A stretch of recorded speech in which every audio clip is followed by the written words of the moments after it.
Hello, my name is Graham Lewis, and in this short video we're going to do a chi-squared test of independence and quickly go over the difference between independence and homogeneity.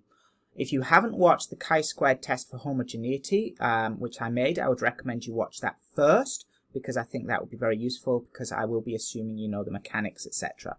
So let's go back to my students to the very beginning of the year when we looked at the Titanic example, and we wanted to know if your class was independent of your survival status. So whether you were in crew, first, second, or third class, whether you survived or died on the Titanic. And we did that using conditional distributions. Now we can apply the chi-squared test, which is much more powerful, and do a hypothesis test and see if there is a statistical difference. So the really important thing now to realize is, how is this different to homogeneity, which a lot of students get confused with, because the chi-squared test for homogeneity and independence are identical in mechanics. It's just naming the test. And the reason it's different is now we have two categories.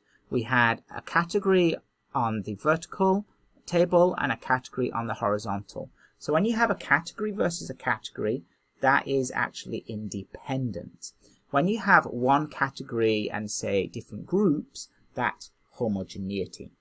Now, I think the nicest thing though is to think, what do you want to say at the end as a statistician? Does it make more sense to say that you're testing for whether there's a difference in the groups, so different groups are homogeneous, or does it make sense that you want to say that independent? In this case, I think it's more interesting to say that your survival rate is not independent of your class status. So I think that's the big clue that it is actually, in fact, a chi-squared test for independence. So think about that. What do you want to say at the end? What's your conclusion? Because any statistics, it's always what you conclude at the end that is the most important. Let's go ahead and do the test. As always, important to correctly identify the test. So we're going to perform a chi-squared test for independence. So my null hypothesis, H0, is survival status and class are independent. And my alternate hypothesis, H1, or HA if you'd rather, survival status and class are not independent. And remember to set your significance level at the beginning of 5% before you look at the actual test. So let's have a look at the assumptions and conditions, which are they're identical to the chi-square test for independence. Independence. So whilst the families may stay in the same class together, and there is only a set number of each class available, we will assume one passenger is independent from the next. Randomization. It's not random, but this is fine as we're only considering the Titanic and we're not making inference about other liners. So that's the important thing. We're not making inference about another liner that sank or the risk on another liner. We're just saying for the Titanic. And so we can ignore that. And that's why we can ignore the 10% condition as well.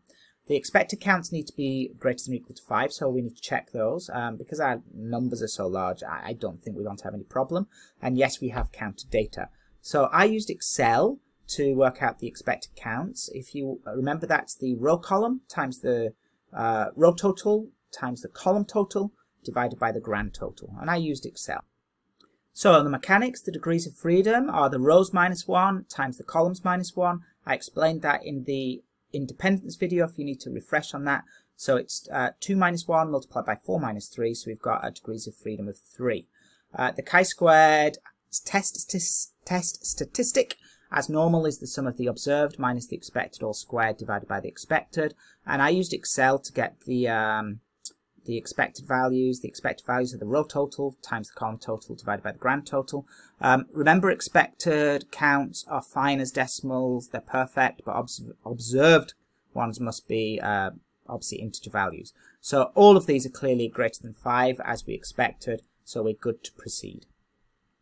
So as before, chi-squared is the sum of observed minus expected all squared divided by expected.